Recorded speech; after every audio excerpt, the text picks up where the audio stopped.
Hello students, welcome you all to the computer graphics lecture. In today's lecture, we will be discussing about different color models. What is a color model? A color model is a particular representation of color that is useful for at least one particular application. We know that the spectrum of light, which we call color, can be characterized in many ways. And each model is a different way of representing, characterizing, and categorizing colors. In this course, we will be learning about three useful models, color models: RGB color model, CMY color model, and the HSV color model. RGB color model, that is the most common color representation. This is mainly used for video display and computer display.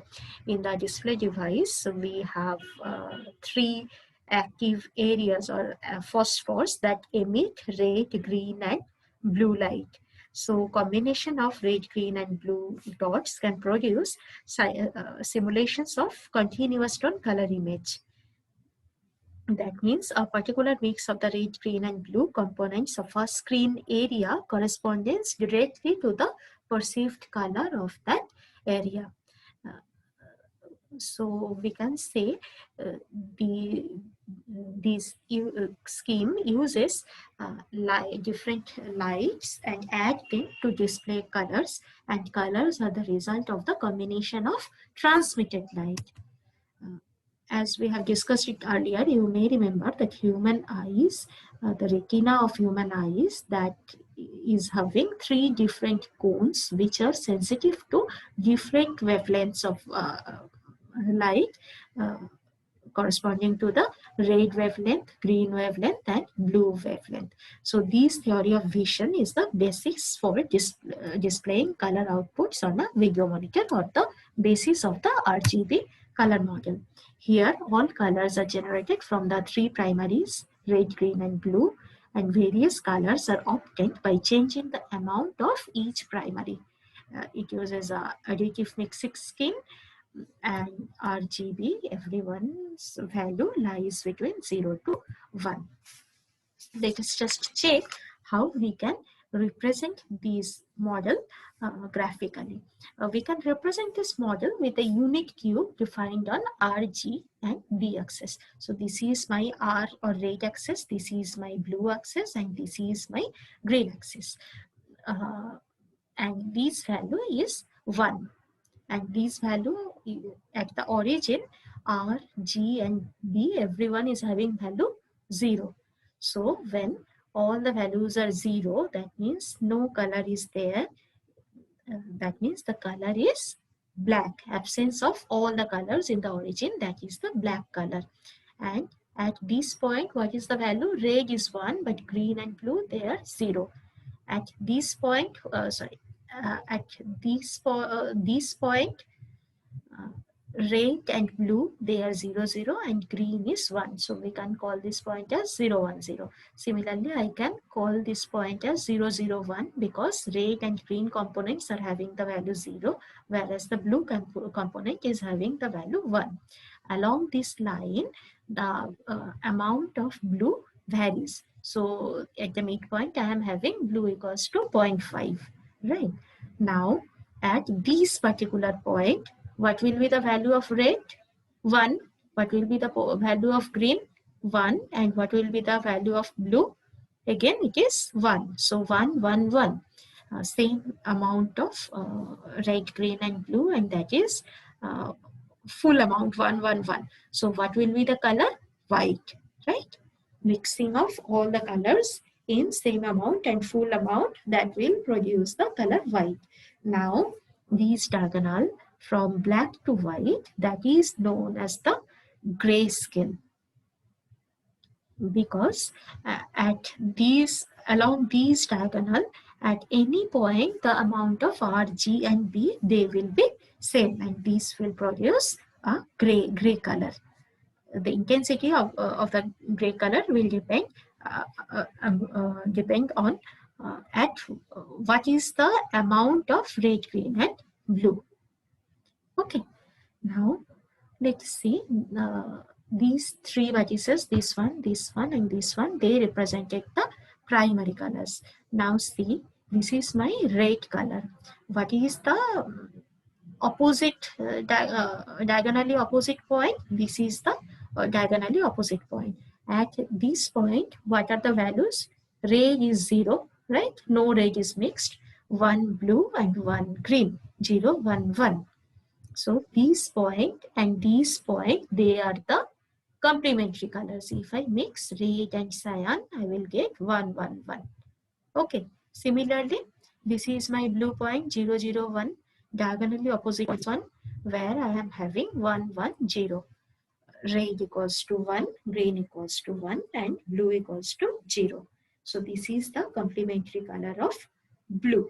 Blue and yellow, they are the complementary color, and their mixture will produce the color white. Similarly, I am having green over here 0, 1, 0, and what is the diagonally opposite? Here this point, and this is the having the value 1, 0, 1, or the magenta.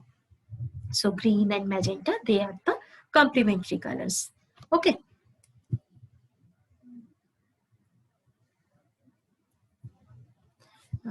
Last day, if you remember, we have checked about the CIE chromaticity diagram. So RGB color gamut, that is represented by this triangle within that chromaticity diagram. Someone asked me what is color gamut. So color gamut is the color space which of all the colors which can be produced by this particular color model. So this is my R point, this is my G point, and this is my B point, RGB. So it is giving me a triangle. Any color inside this triangle that can be realized using the RGB color scheme. But any color outside this triangle, for example, this point, or for example, this point, they cannot be produced using the RGB model. Okay, so this is the color gamut of the RGB model. That's all about the RGB color model. Next, we will be learning about the CMY model. RGB model, that is mainly used for the display devices, whereas the CMY model, that is used for used by the printing industry, and they are used to create full color printed images. This model, also known as the process color sometimes. Here, the primary colors are defined as cyan, magenta, and yellow. If you remember, they were the complementary colors of red, green, and blue in the RGB model. So the complementary colors are the primary colors here, C, N, and Y. And this is useful for describing color output or to the hard copy devices. Here we see the colors by reflected light. In the RGB model, we were seeing the colors by the transmitted light. Here, the hard copy device, such as a printer or plotter, they are producing a color picture by coating the paper with these color pigments. So whatever is reflected from those printed area, we see that portion. That means we see the colors by the reflected light. Unlike RGB model, these uses a subtractive process. What is a subtractive process? That initially you are having mix of all the colors, and here mix of all the colors that will produce black. Okay, and we have to subtract some color from black so that I can see the reflected portion of this one. Now we know that cyan is formed by adding blue and green light. Right, so when white light is reflected from cyan colored ink, the reflected light must be having no red component. You got it, right? Cyan is formed by adding blue and green. So when white light is reflected from cyan colored ink, that means the reflected light must be having no red component or no red light. Or we can say the red light is absorbed by the ink. No. That means the red light is subtracted by the ink. So if red color, red light is subtracted by the original color, then we can see the cyan color.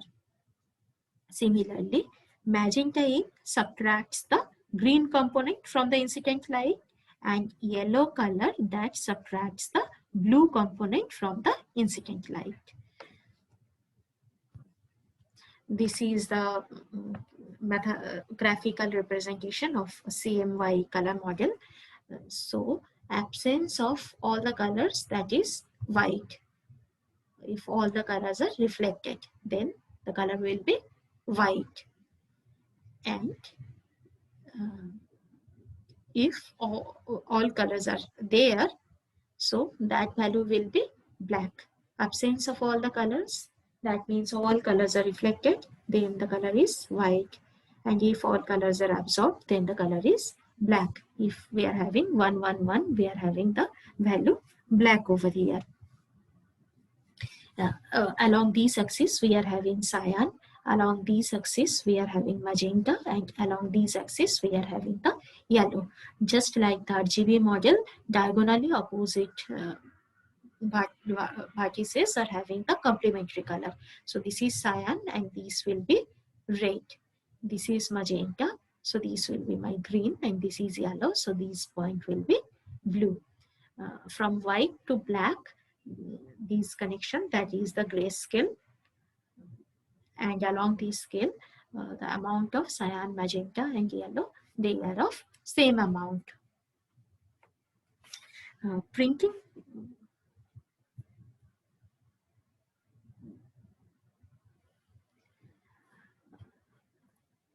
equal amounts of each of the primary colors produce gray color along the main diagonal of the cube.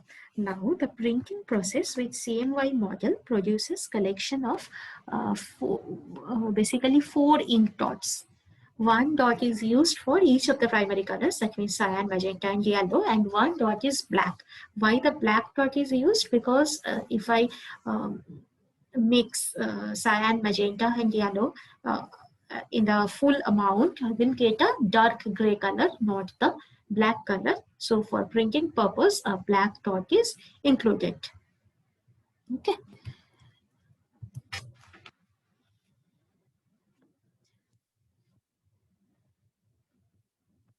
The conversion from an RGB to CMY model. We can express the conversion from an RGB representation to a CMY representation with a matrix transformation like CMY equals to 111 minus RGB. You know, right? 1 minus R will give you cyan, 1 minus green will give you magenta, and 1 minus blue will give you yellow. So the white is represented in the RGB system as the unit column vector. Now, if I want to convert from CMY to RGB, what will be changed here? RGB equals to 111 minus CMY. This is same, but black is represented in the CMY system as the unit column vector. So this is black, and the previous one, that is the white, right?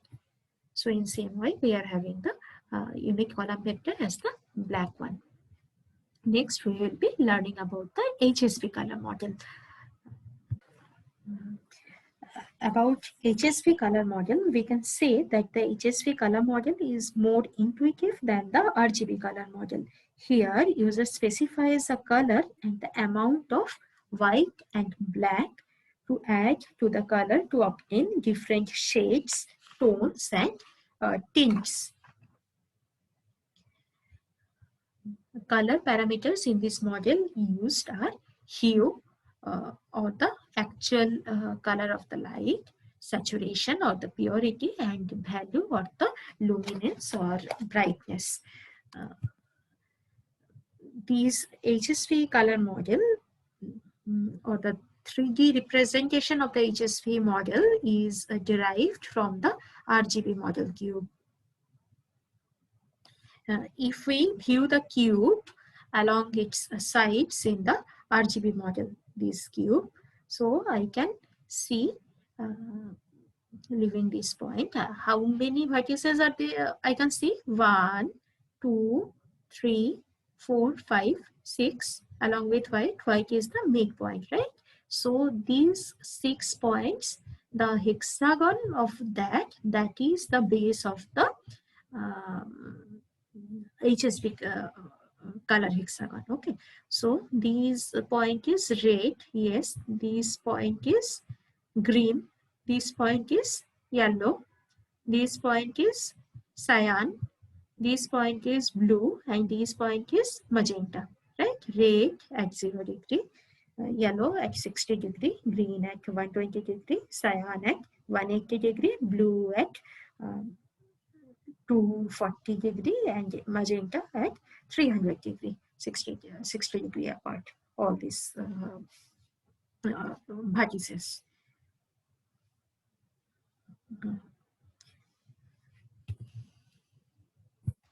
Okay, and this is the cone.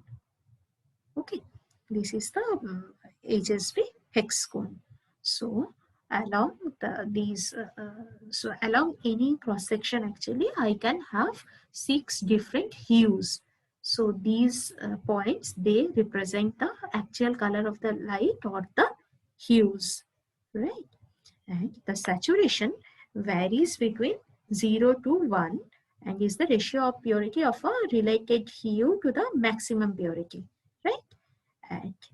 At S equals to 0, we are having the grayscale. So this is the saturation. So along this line, I am getting the saturation of that hue. At this point, it is white, and at this point, this is the maximum saturation or the pure color, saturation 1. So along this line, I am getting the saturation. Along this line, I will get the saturation for yellow. Along this line, I will get the saturation for green. Okay. So at S equals to 0 is the grayscale. So the midpoint, that is the grayscale, and that is the diagonal of the RGB cube corresponds to V of the HSV hexagon. So this is the V of the hexagon.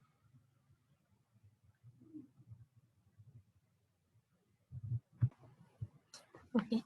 So once again, let me repeat it. This is the hex cone of HSV color model.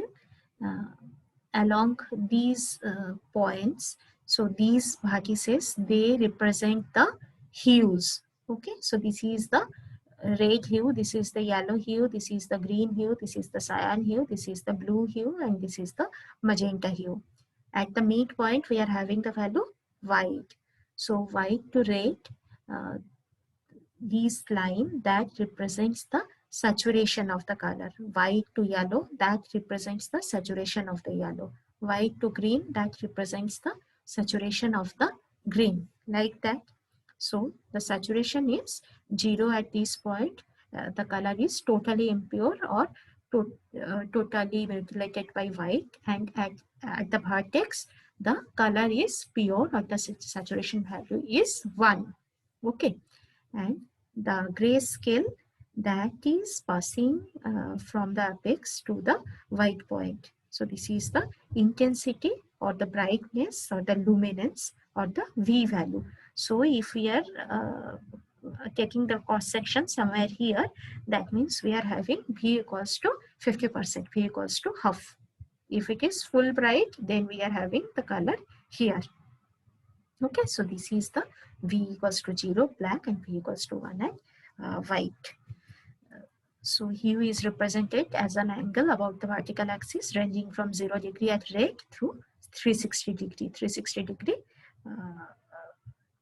Again, we are coming back at vertices of the hexagon are separated by 60 degree intervals, right? So at 0 we are having red, at 60 we are having yellow, at 120 we are having green, at 180 we are having cyan, at 240 we are having blue, and at 300 we are having magenta. At 360 we are again coming back to red, right? So complementary colors are 180 degree apart. Red is at 0 and cyan is at 180. Yellow is at 60 and blue is at 240. Green is at 120 and magenta is at 300, right? Now, if I take the 2D representation, so this point is my white, this point is my black, the apex of the hex cone, right? This is the pure hue for any color. Suppose this is my red axis, so at the axis of the hexagon I am having pure red, or the saturation equals to 1. And along this line we are having different tints of red. That means with the pure hue or the pure red, we are mixing white a bit.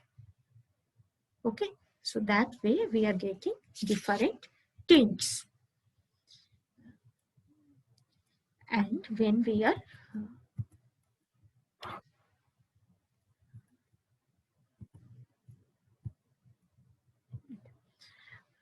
so adding white to a pure tone produces different tints across the top plane of the hexagon, where parameter values are v equals to 1 and a's will vary from 0 to 1. Okay. Similarly, adding black to a pure hue decreases V down the side of the hexagon. V means the value or the intensity or the luminance. Thus, various shades are represented with the values A is equals to 1 and V varying from 0 to 1. So, along this line is equals to 1 and V varies from 1 to 0, we are getting different shades, right?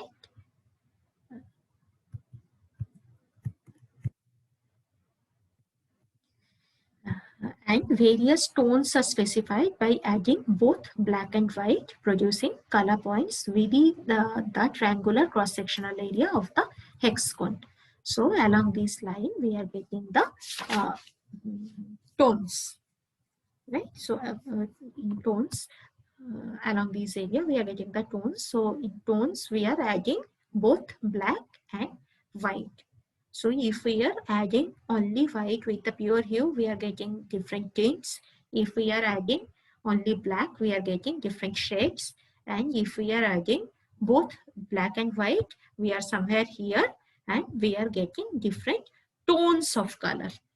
Okay.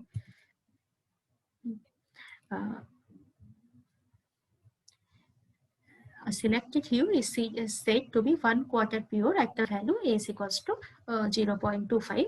So at somewhere in this point, we can say that it is 1/4 pure. Similarly, the value B that varies from 0 at the apex of the hexagon to the top. The apex represents black. At the top of the hexagon, colors have their maximum intensity. When V equals to 1 and A is equals to 1, we have the pure hues at the top and at the vertex. White is the point at V equals to 1 and A is equals to 0. That means the midpoint at the top. So these we have discussed, shades, tones and tints. That is all about the HSV color model. For most graphics applications, we actually have 128 different hues, 8 saturation levels and 15 value settings, and that is sufficient for the human eyes to distinguish. So we can distinguish between, we can say 128 into 130 into 23 almost.